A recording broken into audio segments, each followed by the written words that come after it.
Aayansh and Devansh Pandey ji good evening, Amit Shukla ji good evening, Priya Tripathi ji good evening, Priya Thakur ji good evening, Satyam Chauhan ji good evening, Priyanshi Sharma ji good evening.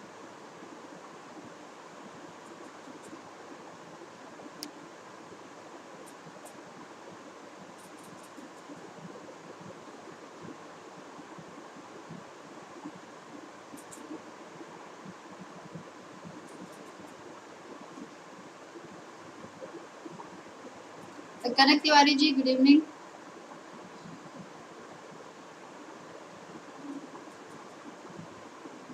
Ramcharan Prajapati ji good evening, Priyanshi ji मैं बोल रही हूँ, हाँ बोल रही हूँ मैं, आपको आवाज नहीं आ रही मेरी? चंचल चतुर्वेदी जी गुड इवनिंग,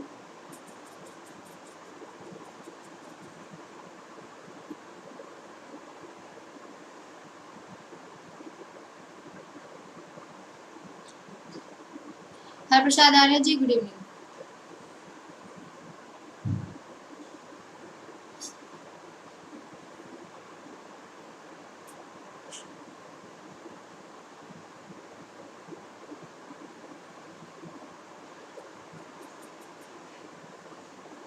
जी प्रियांशी,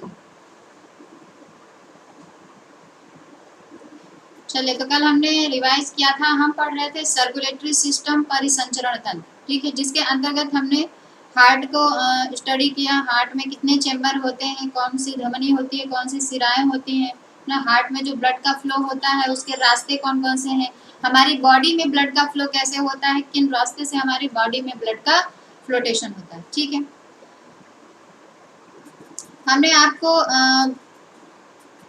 ब्लड के बारे में भी बता दिया था कि ब्लड में दो कंपोनेंट होते हैं, प्लाज्मा होता है और कुछ उसमें सेल्स होती हैं, कार्पल्स होती हैं, है ना, आरबीसी, डब्ल्यूबीसी एंड प्लेटलेट्स, उसके बारे में भी हमने आपको बता दिया था।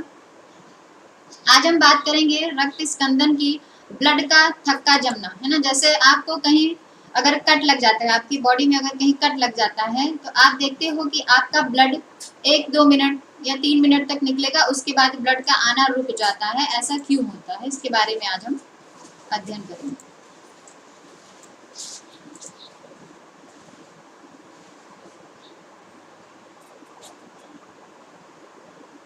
हरीश राठौर जी गुड इवनिंग।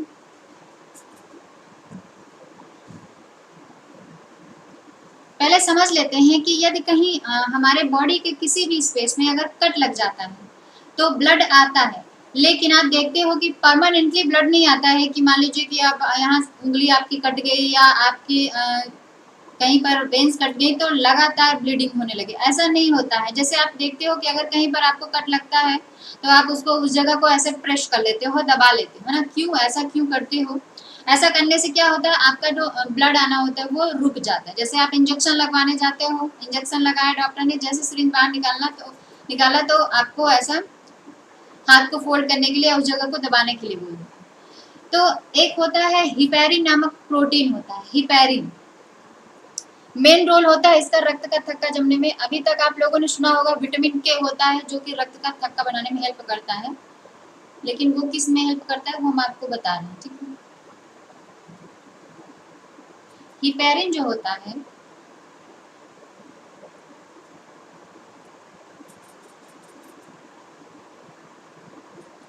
ये हिपैरिन रक्त का जो थक्का है, शरीर के अंदर आपका रक्त का थक्का नहीं बनने देता, लेकिन बाहर ये जैसे ही आपका कोई भी पोर्शन कट जाता है, ये हिपैरिन कहाँ रहता है, ब्लड में घूमता रहता है। जैसे ही आपका कहीं भी सेक्शन कट गया तो ये हिपैरिन हवा के कांटेक्ट में आ जाता है, और हवा के कांटेक्ट में आने से इसकी डेथ हो जाती है।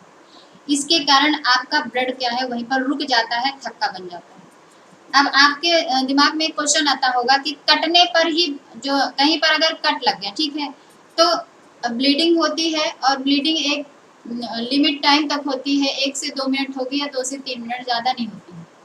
तो उसके बाद आप देखते हो कि आपके रक्त का थक्का बन जाता है, यानी रक्त का आना रुक जाता है, वही कहते हैं रक्त का थक्का बनना। तो आप ये सोचते होंगे कि जो हमारी वेन्स होती हैं उनमें भी तो रक्त क्या है, एक लिक्विड फेज होता है ना, उसमें प्लाज्मा भी होता है, आरबीसी, डब्ल्यूबीसी, तो ये क्या होते हैं, रक्त में चारों तरफ घूमते रहते हैं। तो आखिर नसों के अंदर क्यों नहीं ब्लड क्लॉट होता, नसों के अंदर रक्त का थक्का क्यों नहीं बनता?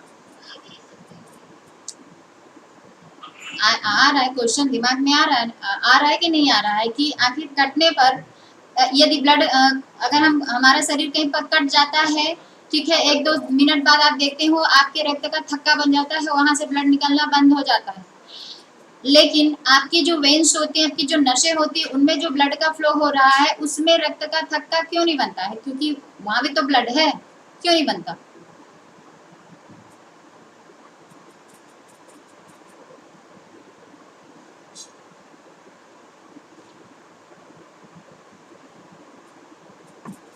जी प्रिया ठाकुर जी बता रहे हैं आपको, ठीक है। तो हिपेरिन को याद रखिएगा, हिपेरिन क्या करता है, रक्त का थक्का नहीं बनने देता है।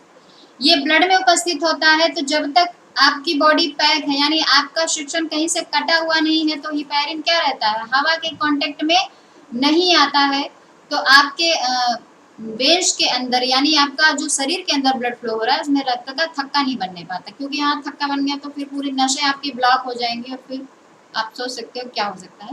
लेकिन अगर कहीं पर कट लग गया, जैसे यहाँ पर कट लग गया, तो ब्लीडिंग होने लगती है, ब्लड आपका जो इस नसों में है वो बाहर आने लगता है। कुछ देर बाद आप देखते हैं कि यहाँ पर ब्लड आना रुक जाता है, यहाँ पर ब्लड का थक्का बन जाता है, ठीक है। तो ऐसा क्यों होता है, क्योंकि हिपेरिन जो होता है, क्योंकि कट गया तो हवा प्रवेश करेगी ना, जिस स्थान पर कट लग गया तो वहां से हवा भी तो प्रवेश करेगी, तो हिपेरिन क्या होता है, वायु के कांटेक्ट में आ जाता है, वायु के कांटेक्ट में आने से इसकी डेथ हो जाती है। अब ये है ही नहीं रोकने के लिए, तो ये कैसे रोकेगा कि नहीं नहीं रक्त का थक्का मत बनाओ, मैं नहीं बनने दूंगा, ठीक है, इसीलिए रक्त का थक्का बन जाता है। क्यों बन जाता है, आखिर रक्त का थक्का न बने तो क्या हो सकता है, आइए समझते हैं। रक्त स्कंदन, ब्लड कोएगुलेशन, ठीक है। रक्त का द्रव अवस्था से जेली की तरह, है ना, क्योंकि जब ब्लड का आपका फ्लो होता है, रक्त कैसा है, द्रवीय होता है, ठीक है, तो जेली की तरह के थक्के में रूपांतरित हो जाने को रक्त स्कंदन कहते हैं। यानी जब रक्त बाहर आता है तो वो एक द्रव अवस्था में होता है, और जब उसका क्लॉटिंग होता है, जब उसका थक्का बन जाता है, तो वो जेली की तरह संरचना में रूपांतरित हो जाता है। इसको आप समझिएगा, आपने देखा होगा यदि आपके कहीं बॉडी में कहीं कट लग जाता है, तो आप देखते हो कि 2-4 मिनट बाद वो आपका ब्लड वहीं पर रुक जाता है निकलने के बाद, है ना, और उसके बाद आप देखते हो कि पपड़ी नुमा संरचना हो जाती है, पपड़ी जैसे जम जाता है, ठीक है, उसी को कहते हैं क्या, जेली की तरह संरचना, है ना, जेली की तरह एक संरचना बन जाती है, जिसे कहते हैं ब्लड का क्लॉट हो जाना या रक्त का थक्का बन जाना, ठीक है। ऐसा क्यों होता है, तो हमारी जो ब्लड वेसल्स होती हैं, जिससे ब्लड हमारा आता जाता है, रुधिर वाहिनी जिसे कहते हैं ब्लड वेसल्स, अगर वो क्षतिग्रस्त हो गई, यानी अगर कहीं कट लग रहा है, तो क्या हो रहा है, आपके ब्लड वेसल्स में कटिंग हो रही है, ब्लड वेसल्स कट रहे हैं, जिसके कारण ब्लड वेसल्स क्या होती है, क्षतिग्रस्त हो जाती है, नष्ट हो जाती हैं, जिससे रक्तस्राव प्रारंभ हो जाता है, यानी ब्लीडिंग स्टार्ट हो जाती है। लगभग यह प्रक्रिया 3 से 4 मिनट की होती है ना। जैसे अगर ज़्यादा थोड़ा सा कट गया तो 3 से 4 मिनट, कम कटा तो 1-2 मिनट आपका ब्लड आता है, उसके बाद आप फ्रेश करे रहिए वहाँ पर कुछ देर तक, तो आपका ब्लड आना बंद हो जाता है। तो 3 से 4 मिनट के अंदर जो ये स्कंदन की प्रक्रिया है वो प्रारंभ हो जाती है, और 5 से 6 मिनट के अंदर पूर्ण जाती है, यानी ब्लड आपका जैसे ही बाहर आता है, आप कुछ देर देखिए, प्रेस करने पर उसका रक्त का थक्का बन जाता है, यानी ब्लड का बाहर आना बंद हो जाता है। इस प्रक्रिया को क्या कहते हैं, तो इस प्रक्रिया को कहते हैं थ्रोम्बस। अब याद रखिएगा, हमने आपको जब ब्लड कॉर्पस के बारे में बताया था, तो उसमें आपको आरबीसी, डब्ल्यूबीसी और प्लेटलेट्स के बारे में बताया था ना, प्लेटलेट्स को याद रखिएगा, यहाँ उसी का अहम रोल है। ये जो ब्लड का कोएगुलेशन होता है, क्लॉटिंग होता है, उस स्थान पर जहाँ पर ब्लड की क्लॉटिंग हो रही है, वहाँ पर हल्के पीले रंग के द्रव की कुछ बूंदें जमा हो जाती हैं, जिसे सीरम कहते हैं। सीरम के बारे में आपको बताया जा चुका है पहले, ठीक है। यदि आपको फाइब्रिनोजन निकाल दिया जाए ब्लड से, है ना, तो क्या होता है, जो ब्लड होता है वो हल्का बहुत पतला हो जाता है, और उसका जो कलर है वो थोड़ा पीला दिखाई देने लगता है, जिसे कहते हैं सीरम, प्लेटलेट्स, ठीक है।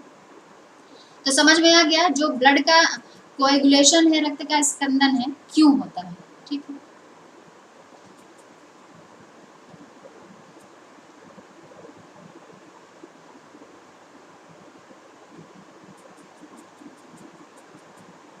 राजराज जी good evening. Jitendra Sharma ji hello. Deepika Maheshwari जी गुड इवनिंग।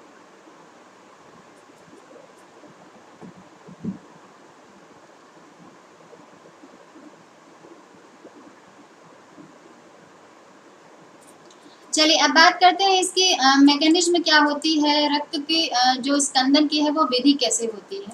ठीक है, तो हमारे ब्लड में दो कंपोनेंट होते हैं, एक होता है प्लाज्मा, दूसरा हमने आपको बताया था जो कार्पल्स होती हैं आरबीसी, डब्ल्यूबीसी और प्लेटलेट्स। तो आप प्लाज्मा की बात करते हैं, प्लाज्मा कैसा फेज होता है, लिक्विड फेज होता है।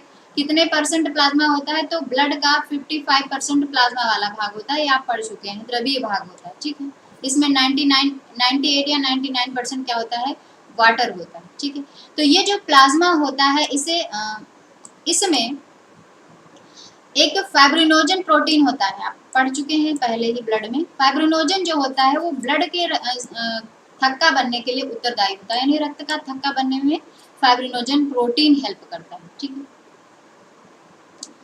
इसकी प्रक्रिया कैसे होती है, तो जो ब्लड है हमारा वो हमारा जो ब्लड वेसल्स होती हैं, जो ब्लड वेसल्स होती है, रुधिर वाहिनी होती है, उसमें नहीं जमता है। जैसा कि अभी हमने आपसे क्वेश्चन आस्क किया कि क्या आपके माइंड में ये क्वेश्चन आता है कि आखिर हमारे वेन्स में भी तो ब्लड का फ्लो हो रहा है, तो वहां अंदर क्यों नहीं जम जाता ब्लड, बाहर आने पर ही क्यों ये प्रक्रिया होती है। ठीक है, तो क्यों ऐसा होता है, क्योंकि जो हमारी ब्लड वेसल्स होती हैं वो टूट जाती हैं, क्षतिग्रस्त हो जाती हैं, जिससे वो जो रक्त है जो एक बंद परिपथ में बह रहा है, जैसे एक ये पाइप मान लीजिए है ना, एक पाइप है और इसमें से पानी आ रहा है, तो पाइप क्योंकि पैक है तो पानी पाइप के अंदर आ रहा है, इसको कहीं से थोड़ा सा भी आप तोड़ दीजिए या कट लग जाए या टूट फूट जाए तो क्या होगा, ये पानी फिर इधर से बाहर आने लगा, इधर जाएगा ही नहीं, होता है ना ऐसा। बस वैसे ही जो हमारी ब्लड वेसल्स होती हैं उनमें जब कभी भी चोट लग जाती है और क्षतिग्रस्त हो जाती हैं तो उनमें से ब्लड बाहर आने लगता है। ठीक है, जब ब्लड बाहर आने लगता है तो आपको पता है कि ब्लड बाहर आया तो किससे कांटेक्ट होता है, वायु से कांटेक्ट होता है, तो उसमें ब्लड में आपको पता है प्लेटलेट्स भी होते हैं, आरबीसी डब्ल्यूबीसी ये सब बहते रहते हैं उसी में ब्लड में, है ना। तो जो प्लेटलेट्स होता है उसे क्या कहते हैं, प्लेटलेट्स का एक और नाम है, उसको आप बताएंगे, प्लेटलेट्स को और क्या कहते हैं।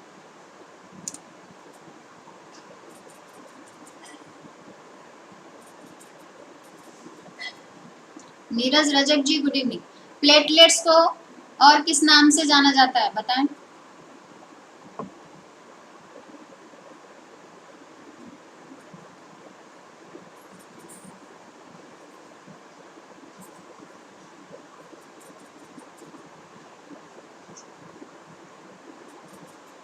प्लेटलेट्स को और किस नाम से जानते हैं।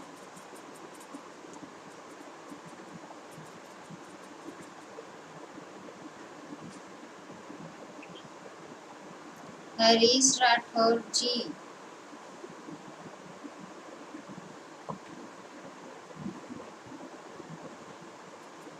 हाँ ठीक है, सही बता रहे हैं आप, एक और नाम है इंग्लिश वाला बताएं।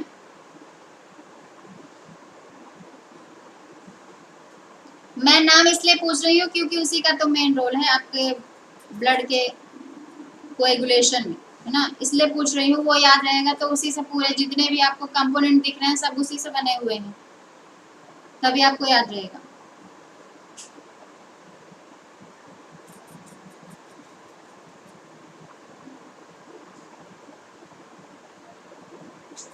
हरीश राठौर जी आपने सही बताया है बट इंग्लिश वाला बताना है ना।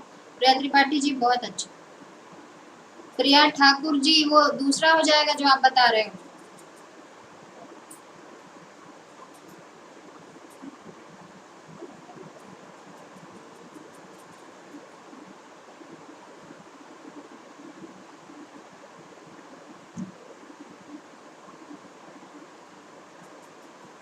हाँ अभी सही है, अमित शुक्ला जी बहुत अच्छे। प्लेटलेट्स को थ्रोम्बोसाइट्स कहते हैं ना।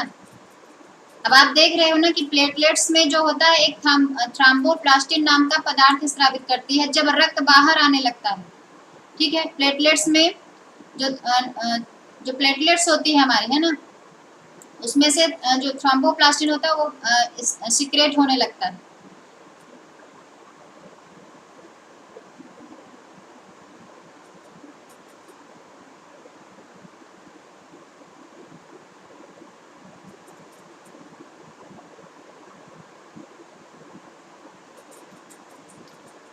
चलिए, तो ये जो प्लेटलेट्स होता है जिसे हम थ्रोम्बोसाइट्स के नाम से जानते हैं, इसमें से थ्रोम्बोप्लास्टिन नाम का जो पदार्थ होता है वो स्रावित होने लगता है। ये पहला पॉइंट है, ठीक है। जब आपके बॉडी में कहीं भी कट लग जाती है तो आपका ब्लड बाहर आने लगता है। ब्लड के बाहर आने पर उसमें जो प्लेटलेट्स होते हैं, ब्लड में जो प्लेटलेट्स होते हैं, उनमें से थ्रोम्बोप्लास्टिन नाम का जो पदार्थ होता है वो बाहर आने लगता है, स्रावित होने लगता है। ठीक है, इतना समझ में आ गया, इसको याद रखिएगा। प्लेटलेट्स से क्या निकलने लगता है? थ्रोम्बोप्लास्टिन नाम का एलिमेंट निकलता है, पदार्थ निकलता है। ठीक, कब? जब आपके बॉडी में कहीं भी कट लग जाता है और आपका ब्लड बाहर आने लगता है। क्लियर है ना? अब देखिए आगे क्या होगा। ये जो थ्रोम्बोप्लास्टिन है, ये हमारी बॉडी में उपस्थित कैल्शियम, ठीक है, कैल्शियम से मिलेगा और वहां पर उपस्थित प्रोथ्रोम्बिन नामक पदार्थ जो होता है, आपको पता है कि जो प्लेटलेट्स होते हैं उनमें कुछ प्रोटीन पाए जाते हैं, हमने आपको बताया था जब ब्लड बताया, प्रोथ्रोम्बिन होता है। तो प्रोथ्रोम्बिन जो पदार्थ होता है, जब तक ये कैल्शियम से ये थ्रोम्बोप्लास्टिन जो होता है ये कैल्शियम से मिलता है, और कैल्शियम से जब तक नहीं मिल पाता है तो ये जो पदार्थ होता है वो प्रोथ्रोम्बिन होता है। और जैसे ये कैल्शियम से मिल गया, उसके बाद ये जो प्रोथ्रोम्बिन होता है ये थ्रोम्बिन में कन्वर्ट हो जाता है, परिवर्तित हो जाता है। यहाँ पर थ्रोम्बिन होगा, ठीक है, ये थ्रोम्बिन लिखा हुआ है, थ्रोम्बिन।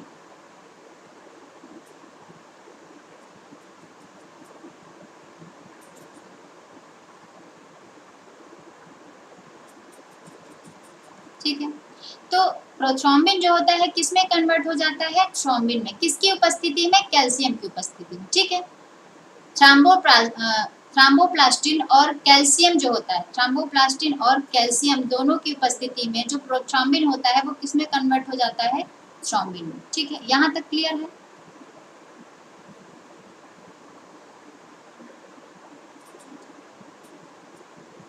अब देखिए, अब आगे कौन सी प्रोसेस होगी? जो ये जो थ्रोम्बिन है, जो प्लेटलेट्स था जिसे थ्रोम्बोसाइट्स कहते हैं, उसमें थ्रोम्बोप्लास्टिन नाम का पदार्थ सिक्रेट होने लगता है जब हमारा ब्लड बाहर आता है। आपको पता है ना, ब्लड में ही प्लेटलेट्स होता है।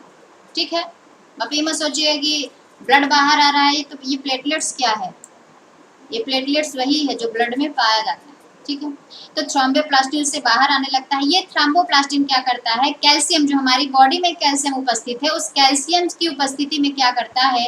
प्रोथ्रोम्बिन नाम का पदार्थ है तो जो इसमें पाया जाता है प्लेटलेट्स में, ठीक है, वो प्रोथ्रोम्बिन किस में कन्वर्ट हो जाता है? थ्रोम्बिन में। क्लियर है इतना? ठीक है, अब आगे क्या होता है? ये जो थ्रोम्बिन है, आपको पता है कि प्लाज्मा में फाइब्रिनोजन होता है, ठीक है, उस फाइब्रिनोजन को क्या करता है? उत्प्रेरित करता है और उसे फाइब्रिन अघुलनशील तंतुओं में, तंतु है ये, ठीक है, उसमें चेंज कर देता है। यानी ये जो थ्रोम्बिन होता है ये प्लाज्मा में उपस्थित फाइब्रिनोजन को, इसका नाम आपने सुना होगा, फाइब्रिनोजन, ठीक है, फाइब्रिनोजन को किसमें चेंज कर देता है? फाइब्रिन। ठीक है, तो थ्रोम्बिन फाइब्रिनोजन को किसमें कन्वर्ट कर देता है? फाइब्रिन में। मेन जो रोल होता है ये फाइब्रिन का है। ठीक है, फाइब्रिन जो होता है एक जालीनुमा संरचना बना लेता है, ठीक है, ऐसे जैसे ये आपकी ब्लड वेसल्स है ना, तो ये इस तरह से जालीनुमा संरचना बना लेगा ऐसे।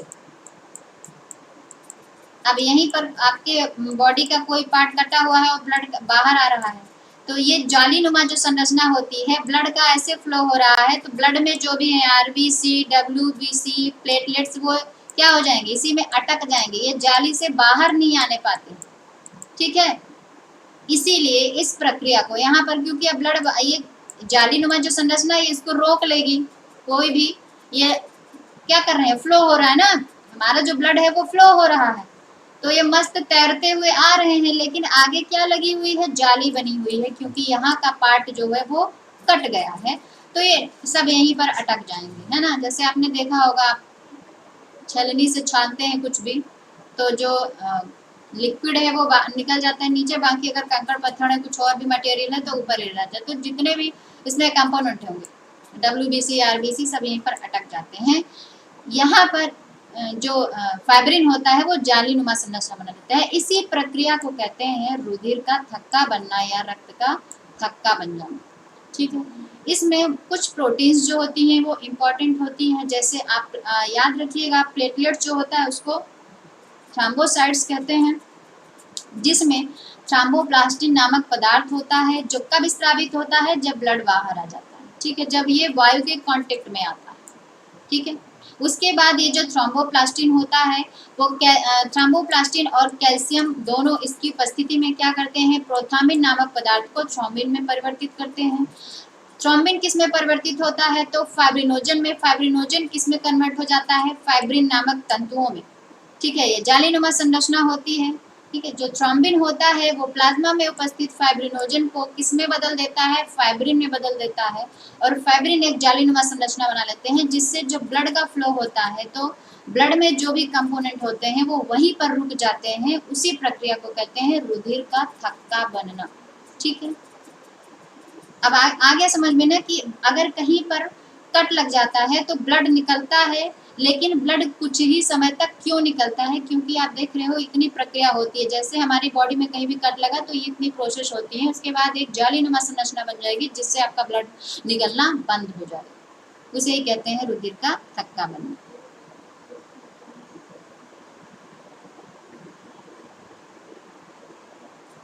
Iron Dwivedi ji good evening. Jitendra Sharma ji बता रही हूँ, आपका ध्यान क्या, आप देखिए ना, यहाँ पर हमने आपको बताया ना, ये जो प्रक्रिया है वो 3 से 4 मिनट के अंदर रक्त स्कंदन की प्रक्रिया आरंभ हो जाती है ना।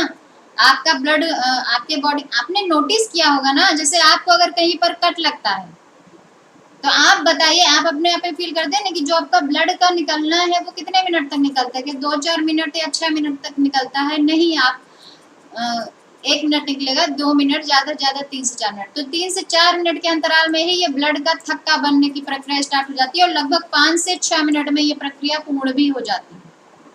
ठीक है, तो इतना ड्यूरेशन होता है, लगभग 3-4 मिनट का ड्यूरेशन होता है ये। और अगर नहीं हो, मान लीजिए ब्लड का थक्का ना बने, लगातार ब्लीडिंग हो, तो क्या होगा, तो आप पता है ना आपको क्या होगा। और इससे रिलेटेड एक डिजीज भी होता है ना, जिसे आनुवांशिक बीमारी कहते हैं, हीमोफीलिया। हीमोफीलिया जो आनुवांशिक बीमारी है, यदि वो किसी व्यक्ति को हुई है तो उसके ब्लड का थक्का नहीं बनता है, क्योंकि हिपेरिन जो है वो वायु के संपर्क में आने पे भी वो मरता नहीं है, इसीलिए ब्लड का थक्का नहीं बनता। और जिस पर्सन को हीमोफीलिया हुआ है, अगर वो उसका शरीर कहीं से कट गया तो लगातार ब्लीडिंग होती है, और लगातार ब्लीडिंग होने के कारण वो इंसान मर जाता है, उसकी डेथ हो जाती है। ये जब हम डिजीज के बारे में पढ़ेंगे तो आपको बताएंगे। ठीक है, अभी आप इतना याद रखिए कि रक्त का जो थक्का बनता है उसमें कौन कौन से कंपोनेंट होते हैं। तो एक प्लेटलेट्स, थ्रोम्बोप्लास्टिन का नाम याद रखिएगा, थ्रोम्बोप्लास्टिन किस में कन्वर्ट होता है, किसकी उपस्थिति में कन्वर्ट होता है। ठीक है, तो थ्रोम्बोप्लास्टिन कैल्शियम दोनों प्रोथ्रोम्बिन की उपस्थिति में थ्रोम्बिन में परिवर्तित हो जाते हैं। ठीक है, उसके बाद जो थ्रोम्बिन होता है वो फाइब्रिनोजन को उत्प्रेरित करता है, और फाइब्रिनोजन क्या होता है, फाइब्रिन में कन्वर्ट हो जाता है। फाइब्रिन ही जालीनुमा संरचना बना लेता है जिससे रक्त का थक्का बनने देते हैं। 3-4 नेम है जिसको आप याद रखिएगा। ठीक है,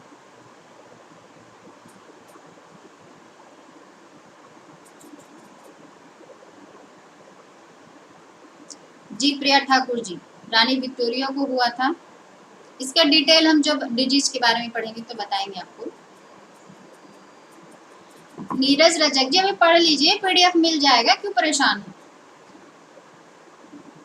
अच्छा, आप लोग ये एक बात बताइए, अगर कोई टीचर आपको एक्सप्लेन कर रहा है, मतलब एज ए स्टूडेंट, क्योंकि मैं भी स्टूडेंट रह चुकी हूँ, तो मुझे तो ज़्यादा समझ में आता है जब हमारे टीचर एक्सप्लेन कर रहे होते हैं, क्योंकि वो डायग्राम के थ्रू है ना, चैट के थ्रू, जो चार्ट बनते हैं उसके थ्रू एक्सप्लेन कर रहे हैं, तो वो ज़्यादा चीज़ें समझ में आती है। पीडीएफ हमने आपको इसीलिए सारी चीज़ें मेंशन कर देते हैं, चाहे तो ये ना मेंशन करें, आपको ओरली ऐसे बता दें, तो पीडीएफ मिल जाएगा, पहले आप पढ़ तो लीजिए। चलिए, तो ब्लड का थक्का बनना समझ में आ गया, किसी को कोई डाउट है?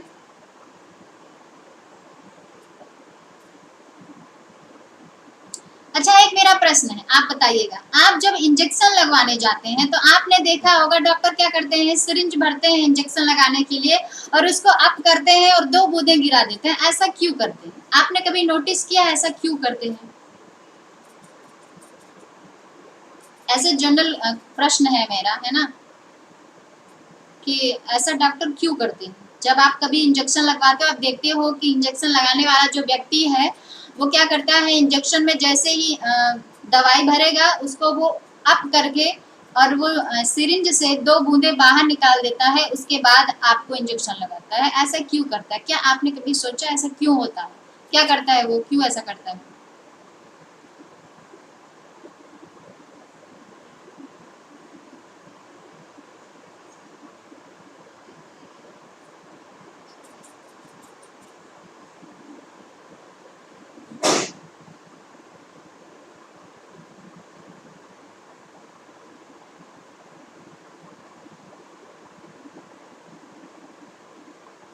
जी प्रिया ठाकुर जी, बहुत बढ़िया। अच्छा लगता है? क्या अच्छा लगता है? इंजेक्शन लगवाना अच्छा लगता है? जाओ भाई, मेरी तरफ से भी 2-4 इंजेक्शन लगवा लो। जी हरीश राठौर जी, बहुत सही। प्रिया त्रिपाठी जी, बहुत सही। मतलब आप लोग नोटिस करते हैं ये सब चीजें, है ना। सत्यम चौहान जी, प्रियांशी शर्मा जी, जी प्रिया ठाकुर जी।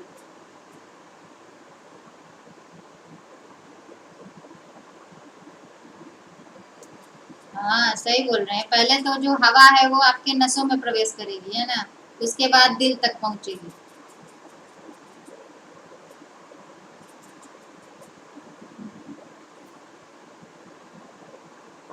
अच्छा, कभी कभी आप देखे होंगे कि कभी आप इंजेक्शन लगवाने जाते हैं तो आपकी उस जगह पर जहाँ इंजेक्शन लगता है वहाँ पर स्वेलिंग हो जाती है, तो स्वेलिंग होने का कारण यही है ना। और अगर अच्छे से उसने लगा दिया तो फिर जैसा कि आप बता रहे हैं हरीश राठौर जी, तो फिर वही होता है। इसीलिए मान लीजिए कभी झोला छाप डॉक्टर मिल जाए आपको, बोले बेटा लेट जाओ, है ना, तो लेटने के बाद आप नजरें घुमा के देख लीजिएगा कि वो हवा निकाल दिया कि नहीं, पता चला भर दिया हवा तो फिर हो गया। ठीक है, तो ये था रक्त का थक्का बनना। आइए बात करते हैं रक्त समूह की, ब्लड ग्रुप की। ठीक है, इसका पता कैसे लगाया जाता है, कौन कौन से ब्लड ग्रुप होते हैं, इसके बारे में जानते हैं। तो ये जो ब्लड ग्रुप है रक्त समूह है, इसकी खोज किसने की थी? तो लैंड स्टीनर ने की थी। इनका पूरा नाम है कार्ल लैंड स्टीनर। कार्ल नहीं, कार्ल। ठीक है, ये कार्ल लैंड स्टीनर इनका पूरा नाम है। 1900 में इन्होंने ब्लड ग्रुप की खोज की थी। ठीक है, अब समझिएगा कि मनुष्य के ब्लड में जो आरबीसी होती है, जो लाल रक्त कणिका होती है, ठीक है, उसमें प्रोटीन पदार्थ पाए जाते हैं, आप पढ़ चुके हो। उन प्रोटीन पदार्थ को क्या कहते हैं? एंटीजन कहते हैं। एंटीजन, प्रतिजन। ठीक है, एंटीजन आप इंग्लिश याद रखिएगा, एंटीजन होते हैं, या एग्लूटिनोजन कहते हैं। ठीक, यानी मनुष्य के रक्त की जो आरबीसी होती है उसमें एक प्रोटीन होता है जिसे एंटीजन कहते हैं। ठीक है, जिसे दूसरे नाम से भी जानते हैं एग्लूटिनोजन। ठीक है, और जो प्लाज्मा वाला भाग होता है, हमने आपको बताया था लिक्विड फेज होता है प्लाज्मा, तो जो प्लाज्मा वाला भाग होता है उसमें जो पदार्थ होता है उसे कहते हैं एंटीबॉडी, प्रतिरक्षी या एंटीबॉडी। ठीक है, या उसे एग्लूटिनिन कहते हैं। आप एंटीजन और एंटीबॉडी याद, एंटीजन और एंटीबॉडी, एंटीजन किस में होते हैं? आरबीसी में। ठीक है, और जो एंटीबॉडी होते हैं वो किस में होते हैं? प्लाज्मा में। ठीक, क्लियर है इतना?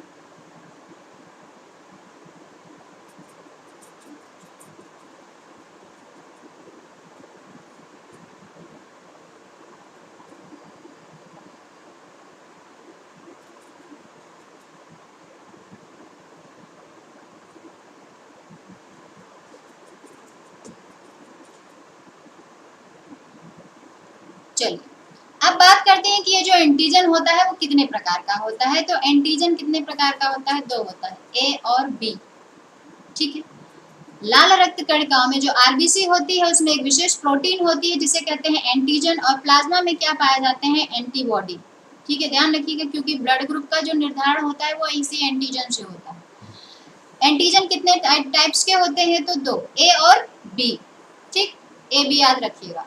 और जो एंटीबॉडी होते हैं वो भी दो प्रकार के होते हैं। यहाँ कैपिटल में लिखा हुआ है तो आपको मिस्टेक हो जाएगा, आप इसको स्मॉल में रखिए। ठीक है, ए, स्मॉल ए और स्मॉल बी ये एंटीबॉडी हो गए, और कैपिटल ए और कैपिटल बी एंटीजन हो गए। ठीक है, तो कैपिटल ए और कैपिटल बी को एंटीजन उससे ए और बी से रिप्रेजेंट करते हैं, एंटीजन को और एंटीबॉडी को स्मॉल ए और स्मॉल बी से रिप्रेजेंट करते हैं। कंफ्यूज नहीं होना, इस टाइपिंग में उन्होंने कैपिटल कैपिटल कर दिया सब कुछ। ठीक है, अब समझिएगा कि सिर्फ एंटीजन ए और बी है और एंटीबॉडी ए और बी है। तो आपको पता है ब्लड ग्रुप 4 प्रकार के होते हैं। तो ये ब्लड जो चार प्रकार के ब्लड ग्रुप होते हैं इनका निर्धारण कैसे किया जाता है? ठीक है, तो कार्ल जो लैंड स्टीनर थे इन्होंने ही पता लगाया था कि सभी मनुष्यों का जो रक्त होता है वो एक समान नहीं होता। ठीक है,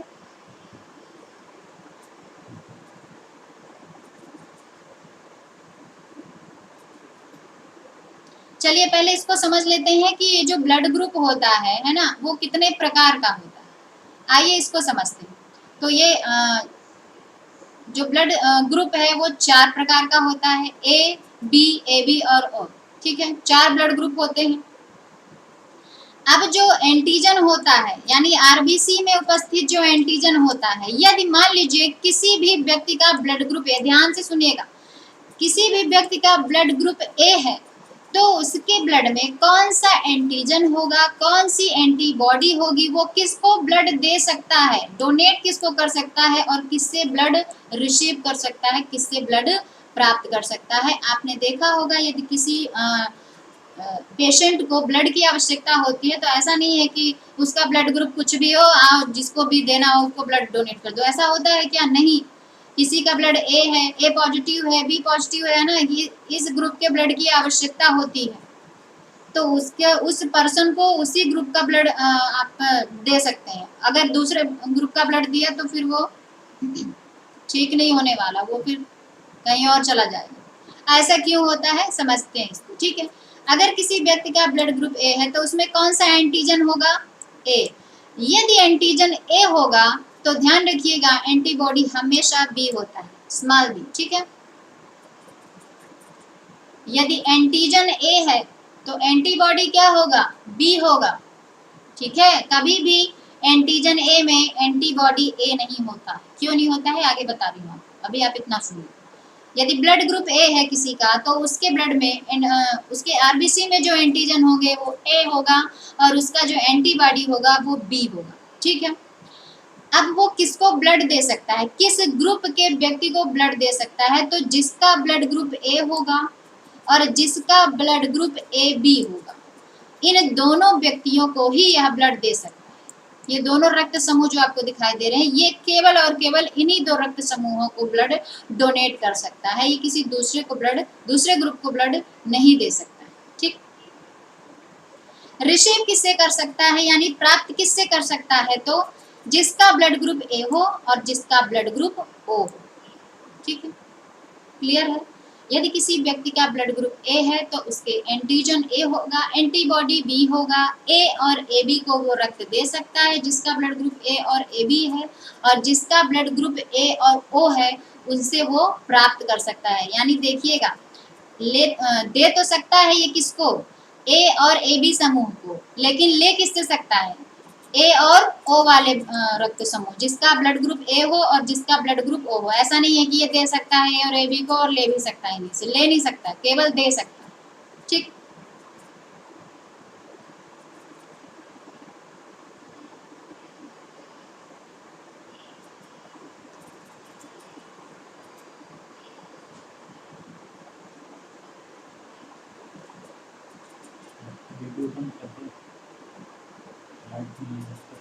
बच्चे बोल रहे हैं आपके पीछे जो स्लाइड है वो नहीं दिखाएगा।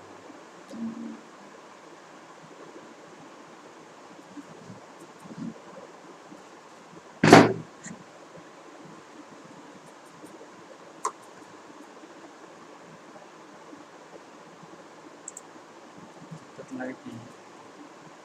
चेक करवा लो जितेंद्र जी, है ना। अभी मैं आपको बता देती हूँ, आप ब्लड ग्रुप चेक कर लेना। मैं यही आपको बता देती हूँ, आप सभी लोग अपना ब्लड ग्रुप चेक कर सकते हो जिन्हें नहीं पता।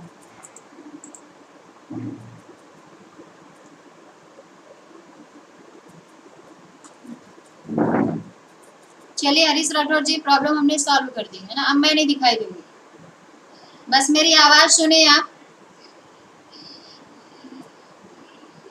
अब ऐसा नहीं करना है कि मैं नहीं दिख रही तो आप लोग भी ना दिखिए, है ना। समझिएगा इसको, ठीक है। तो ये क्लियर हो गया।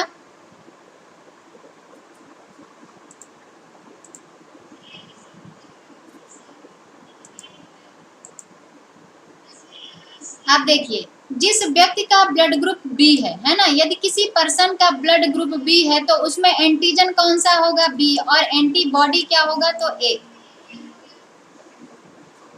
ठीक है, समझ में आ रहा है ना, एंटीजन और एंटीबॉडी। आगे मैं आपको डायग्राम के थ्रू बता रही हूँ कि यदि एंटीजन ए है तो एंटीबॉडी बी क्यों होता है, एंटीबॉडी ए ही क्यों नहीं होता है, इसको मैं बहुत अच्छे से आपको बताने वाली हूँ। बस पहले आप ये समझ लीजिए कि यदि किसी व्यक्ति का ब्लड ग्रुप बी है तो उसका एंटीजन क्या होगा, उसमें एंटीजन कौन सा होगा, बी होगा। ध्यान रखिएगा, जो ब्लड ग्रुप होता है एंटीजन वही उपस्थित होते हैं, ठीक। और उसका जो एंटीबॉडी होगा वो ए होगा। तो यानी यदि ब्लड ग्रुप ए है तो एंटीजन ए और एंटीबॉडी बी, यदि ब्लड ग्रुप बी है तो एंटीजन ए और एंटीजन बी और एंटीबॉडी ए होता है। अब ये ब्लड किसको दे सकते हैं, ठीक है। तो जिसका ब्लड ग्रुप बी है और जिसका ब्लड ग्रुप ए बी है, इन दोनों को ये ब्लड दे सकते हैं। तो आप इससे इस चार्ट, जो ये चार्ट आपको दिखाई दे रहा है, आप इससे याद रखिएगा कि ब्लड ग्रुप क्या है, बी है, तो ये बी को ब्लड दे सकता है। इसका ब्लड ग्रुप ए था तो ये ए को ब्लड दे सकता है, ठीक है। और ए बी, ए और बी दोनों आपको डिजिट दिखाई दे रहे हैं, ए और बी, ये दोनों बी को भी दे सकता है और ए बी को भी दे सकता है, ठीक है। दोनों ब्लड ग्रुप जो होते हैं ये बी, अगर किसी का ब्लड ग्रुप बी है, यदि किसी का ब्लड ग्रुप ए बी है, दोनों व्यक्तियों को ये बी ब्लड ग्रुप वाला पर्सन ब्लड डोनेट कर सकता है, दे सकता है। रिसीव किससे कर सकता है, ले किससे सकता है, तो जिसका ब्लड ग्रुप बी हो और जिसका ब्लड ग्रुप ओ हो, ठीक है, ये उससे रिसीव कर सकता है, ले सकता है, ठीक है। उसी तरह से यदि किसी व्यक्ति का ब्लड ग्रुप ए बी है तो उसमें एंटीजन कौन सा होगा, ए और बी दोनों एंटीजन पाए जाएंगे, लेकिन इसका एंटीबॉडी कोई भी नहीं होगा, इसमें एंटीबॉडी नहीं होती है। और ये ब्लड किसको दे सकता है, तो उसी को दे सकता है ए बी वाले समूह, जिसका ब्लड ग्रुप ए बी होगा, ये केवल उसी को ब्लड दे सकता है। ले किससे सकता है, रिसीव किससे कर सकता है, तो चारों जो ब्लड ग्रुप होते हैं ए बी और ओ, क्योंकि इसके पास एंटीबॉडी कोई नहीं है इसीलिए ये सभी से ब्लड ले सकता है, लेकिन दे सकता है केवल ए बी समूह वाले व्यक्ति, ठीक है। उसी तरह से जो ब्लड ग्रुप ओ होता है उसमें एंटीजन कोई भी नहीं होता है और एंटीबॉडी ए और बी दोनों पाए जाते हैं। इन दोनों को देखिएगा, इसमें कोई एंटीबॉडी नहीं है और इसमें कोई एंटीजन नहीं है, ठीक है। ये ब्लड दे किसको सकता है, तो ये चारों ग्रुप को ब्लड दे सकता है, ए बी और ओ, लेकिन रिसीव किससे कर सकता है, तो केवल ओ समूह। ओ को यूनिवर्सल डोनर भी कहते हैं, यानी जिस व्यक्ति का ब्लड ग्रुप ओ होगा वो किसी भी ब्लड ग्रुप वाले व्यक्ति को रक्त दे सकता है, डोनेट कर सकता है, यूनिवर्सल डोनर होता है क्योंकि इसमें एंटीजन कोई भी नहीं होता। और ए बी को यूनिवर्सल रिसीवर कहते हैं, ठीक है। यदि किसी व्यक्ति का ब्लड ग्रुप ए बी है तो वो किसी भी ब्लड ग्रुप वाले को रक्त, किसी भी ब्लड ग्रुप वाले से रक्त ले सकता है, रिसीवर होता है, ठीक है। ए बी और ओ, ठीक है, इतना क्लियर है।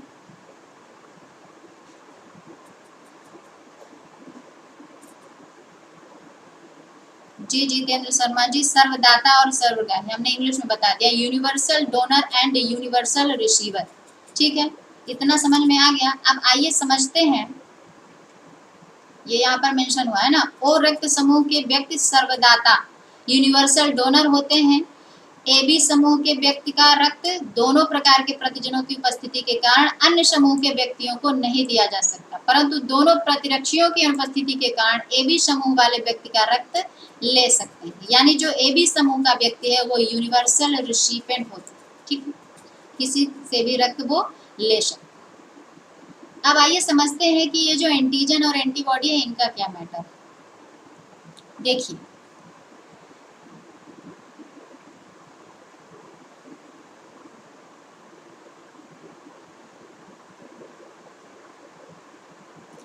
यदि किसी का ब्लड ग्रुप ए, ठीक है, क्या है ए,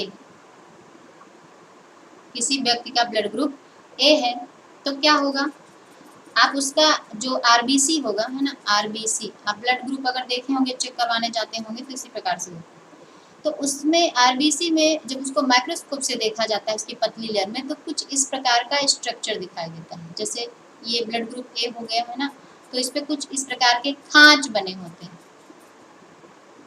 ऐसे। तो ये क्या होगा, ये है एंटीजन, ठीक है, क्योंकि ब्लड ग्रुप ए है तो एंटीजन ए होगा। लेकिन इसका एंटीबॉडी क्या होगा, इसका एंटीबॉडी बी होता है। क्यों होता है ये आप समझिएगा, ठीक है। तो जो एंटीबॉडी होता है उसका स्ट्रक्चर कुछ इस प्रकार होता है, ऐसे। इसमें भी खांच बने होते हैं, ऐसे सर्कल नुमा खांच होंगे,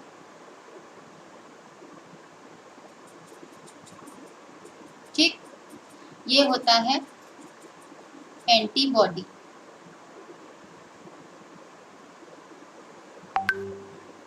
अब देखिए ये जो एंटीजन है, ये इसके चारों तरफ आपको नुकीले खांच दिखाई दे रहे हैं, ठीक है। यदि यहाँ पर एंटीजन एंटीबॉडी ए होता तो ये जो आपको खांचे दिखाई दे रहे हैं उस ए जो एंटीबॉडी है उसमें ये फंस जाता, और फंस जाता तो ब्लड का जो फ्लो है वो हो ही नहीं पाता, ठीक है। इसी के कारण जब एंटीजन ए होता है तो